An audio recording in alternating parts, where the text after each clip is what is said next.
Isa pa dito eh. Naninira. Kaya muna po natin silang maglugon.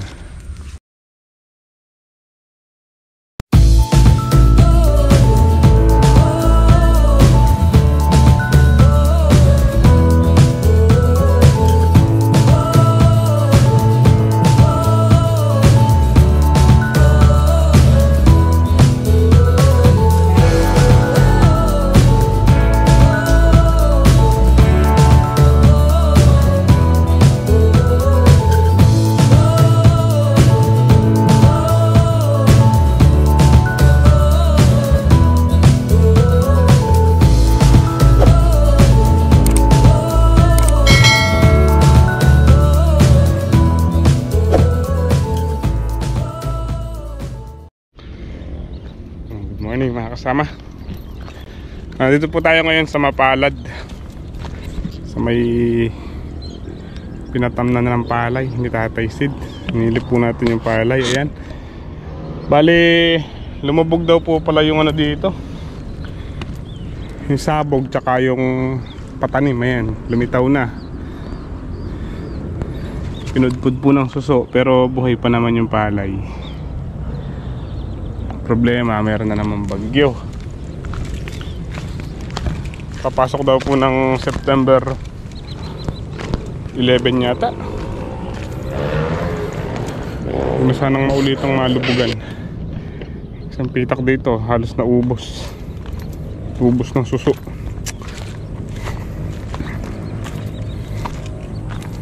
Kapila, ganun din. Ubos din.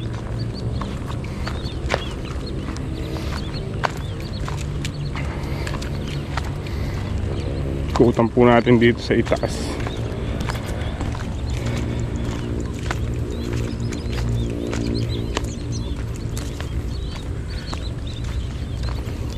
May palay pa naman po, kaso madalang ang lumitaw. Kinain ng suso. Ayan o.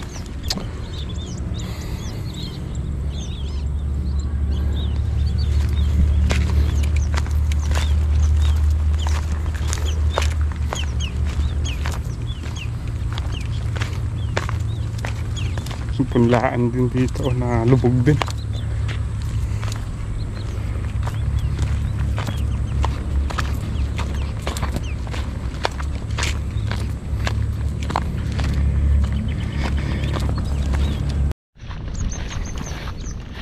Bali dalawang pitak lang po pala yung hindi inabutan ng tubig. Ito tsaka yung isa. Bagong tanim din po yun.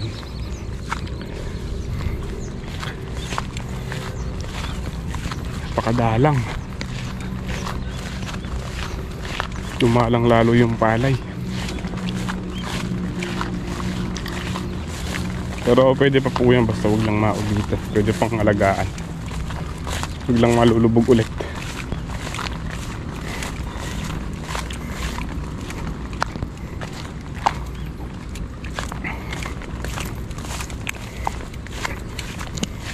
Dati masukal po yung palay na yan, pero sa pagkakalubog patay yung damo dahil na-spray po ng pamatay damo, tapos nalubog. Ang problema, umobra sa lubog. Malabas na po yung tubig.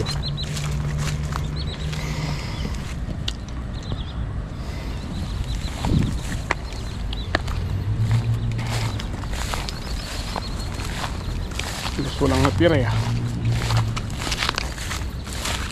Daming suso.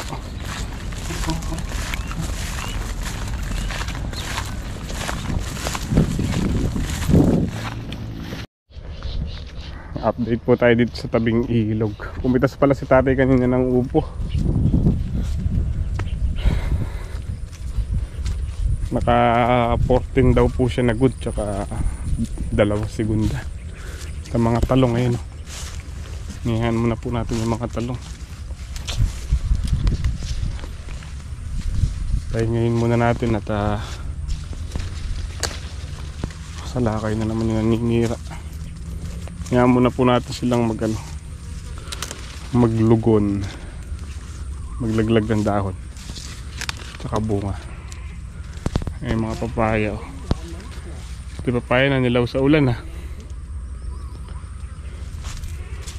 Papaya, nagtatanong-tanong po tayo ng buyer kung sinong na po tayo makitang buyer ng papaya sa hilaw. Gusto po nila may silay. Pag daw po may silay, 15 pesos ang per kilo. Pagka hilaw nung tinanong ko kay Moy, kumukuha po sila 6 pesos per kilo.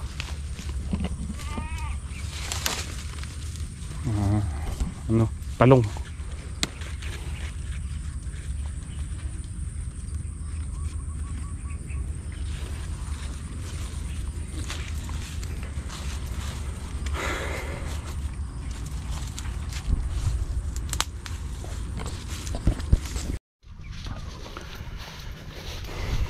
Yeah. Tignan po natin yung tignan po natin yung saging. Bibitak na.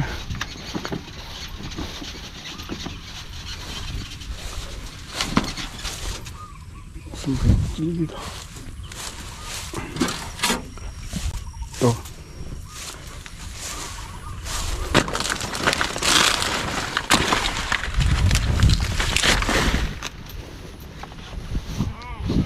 Tukod na lang yung nagdadala.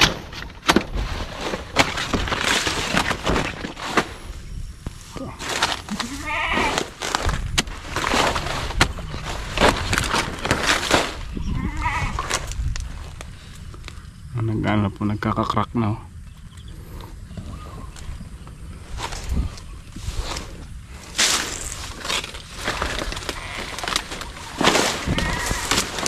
Isang nabalot ng bagay. Ang bunga ng kamyas. Kamyas oh. Sarap po nito sa sa isda. Sinigang na isda. Kaya sa siligang na hipon na yun, lalaki ng bunga.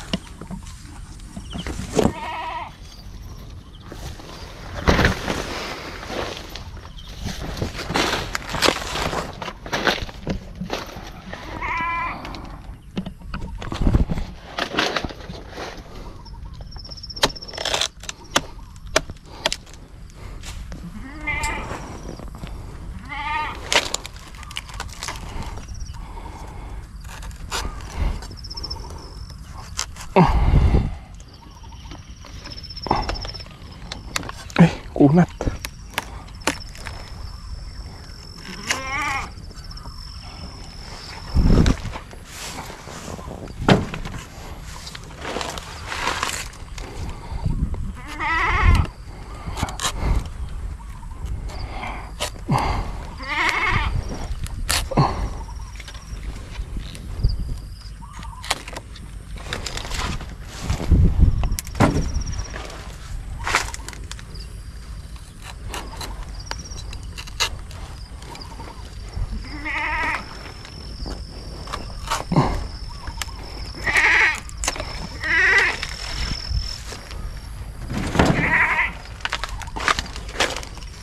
Tagta.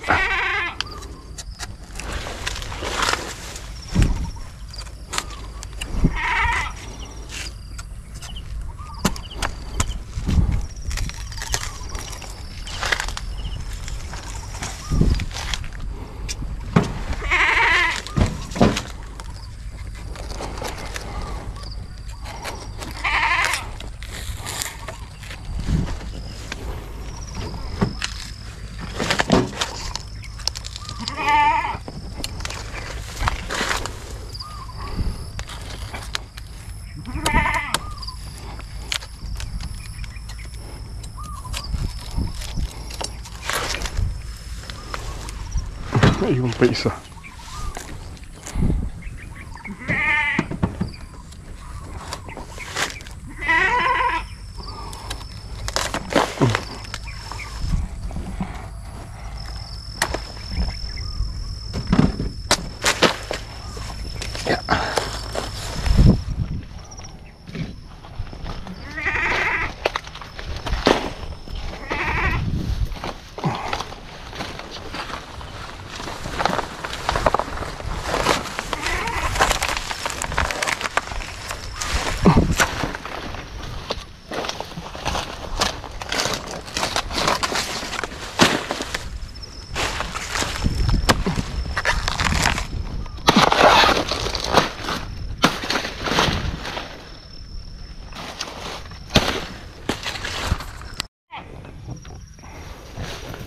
Isa pa dito eh.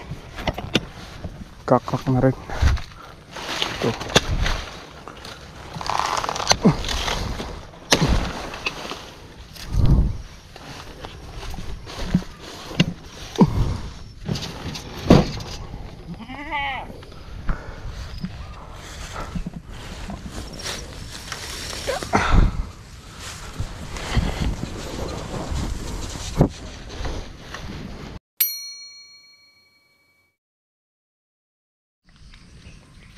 Good morning po mga kasama.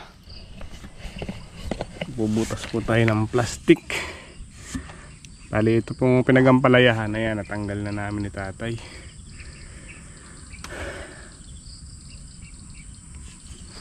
Palitan po natin ng sitaw. Dagal lang po natin yung butas kasi madalang yung butas. Gusto po kasi ng sitaw masinsin yung pagtatanim.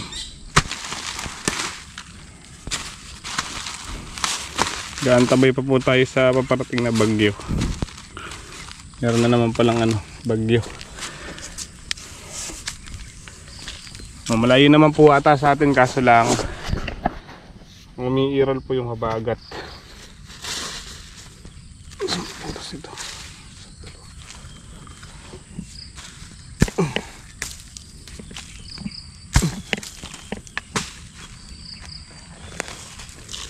Pagka po nagtanim tayo kagad, baka maipit yung ating itatanim na sitaw.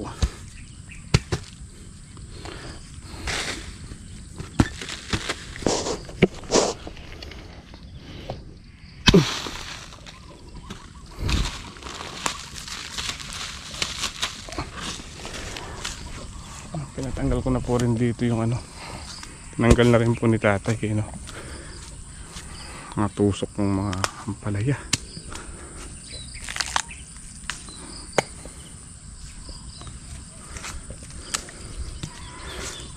Yung gawi po doon, nauna namin tinanggal ni tatay, patuyo na.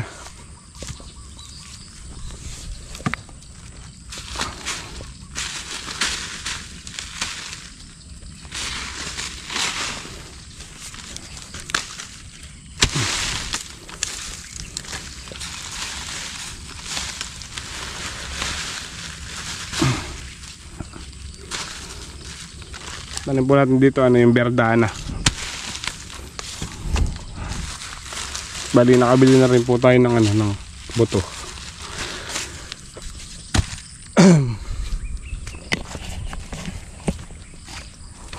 Siguro po kasya dito yung yung 1 kilong buto ng sitaw. Pati po kasi yung pagitan tatamnan na rin. Pagitan nitong pinagampalayahan. Para hindi po sayang yung lupa. Naararo ko po dito kaso matigas eh. Parusa lang po yung gamit ko. Makunat po siyang araruhin eh.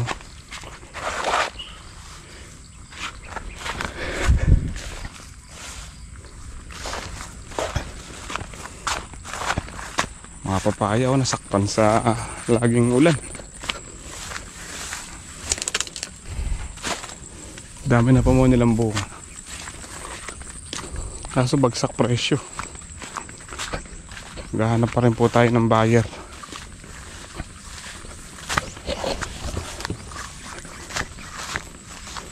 Pinuntahan po ako kanina. Ay kahapon. Hindi ko alam, hinihintay ko pa po kung anong balita. Kung kukunin ba niya itong mga papayang hilaw.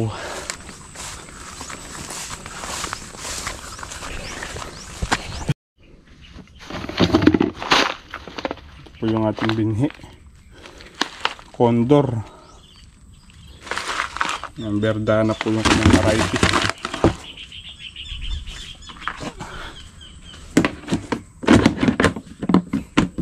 Tapos dito sa bagong stable, may stable ko na rin po yung yung talbusin.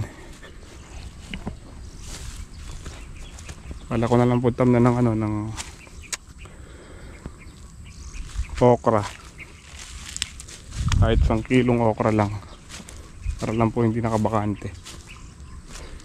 Patubo na po yung ano, yung muta. Paparoto ko po sana kahapon kasi lang meron nga daw pong bagyo. Kaya pinaano ko muna. Pinakancel ko muna po yung pagroroto. Lilipasin na po natin yung mga low pressure tsaka bagyong darating.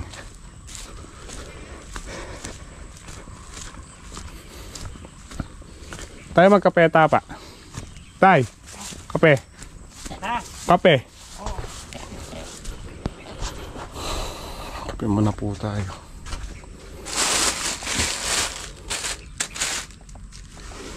Ito tayo ng asukal tsaka napay.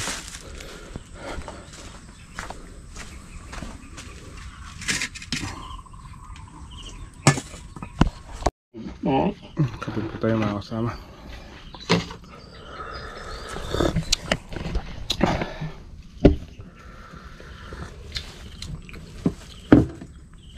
Nagaganap na, blue na ako niya. Ken. Ay, ako na nakakabuhan. Napon. Mga kasama, di kaya ng parusa. Ay, naku po. Papower tiller po natin kay paring Boss JG.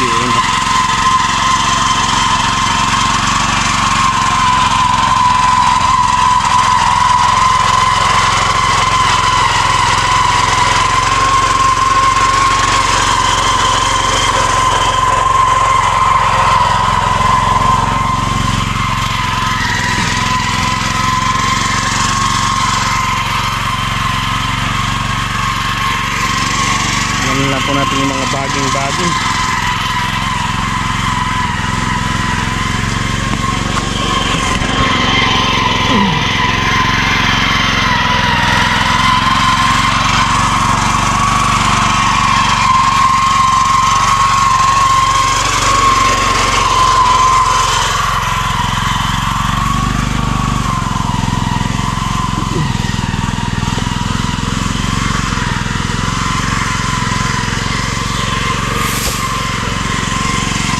Jadi ganito po yung ano, kalalabasan pag napaka-power tiller.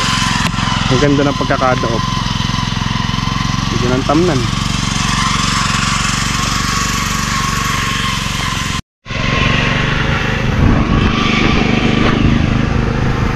Makakasama, umahon po tayo at kumuha po tayo ng ano, pagkain. Tanghalian. Yeah. Sorry ko. Makanapa. Oh, pre, natanggas. Tama, pre. Pangan. Ano, ang ganda, oh.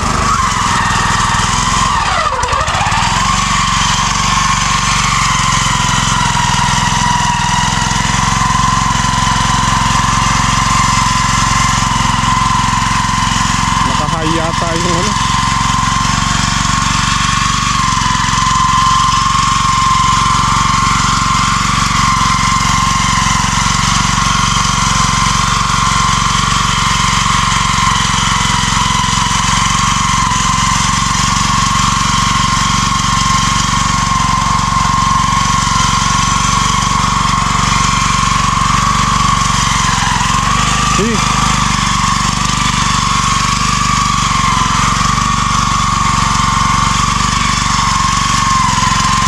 Puno ng kalamansi dito. Sinamaan niya.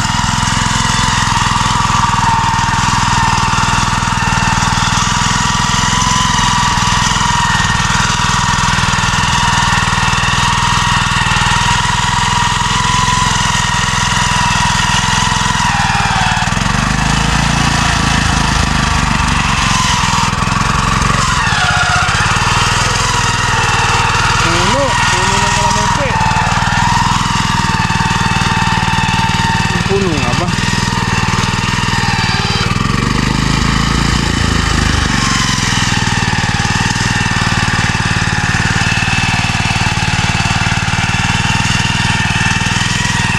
Ayun na naman po ang ulan.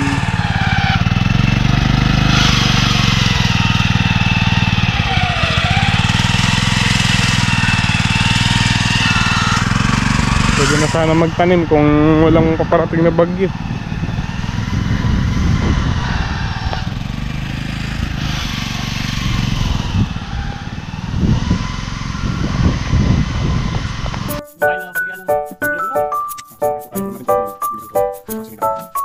Tayo lang, hindi mo tayo makapalaki na ito.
Mga kasama, mula na ng tuluyan. Nakano naman po kami, tatlong tudling. Ayan ito, manggi.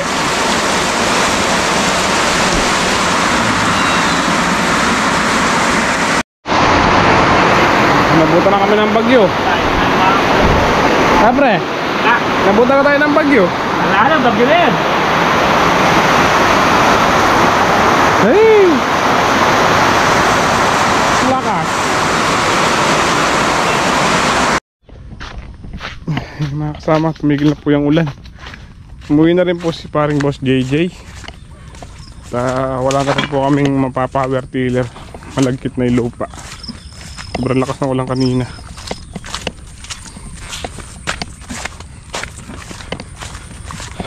Iniwan naman po niya yung power tiller. Bali, hindi man kami nahati doon sa aming ginagawa.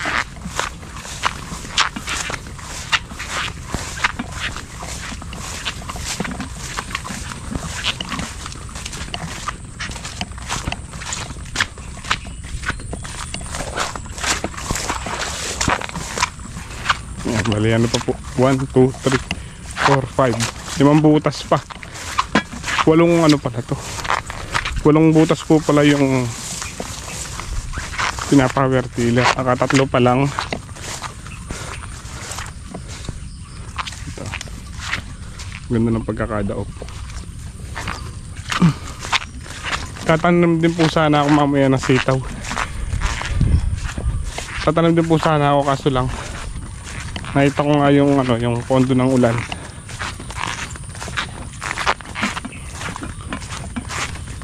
Kaya di po ako tumanim. Kung nagtanim ako, naipit yung buto.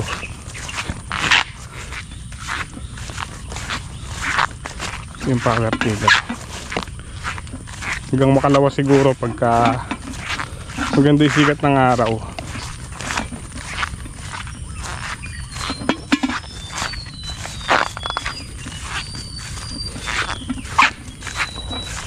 Pwede yung pagpatuloy yung pagpa-power tiller.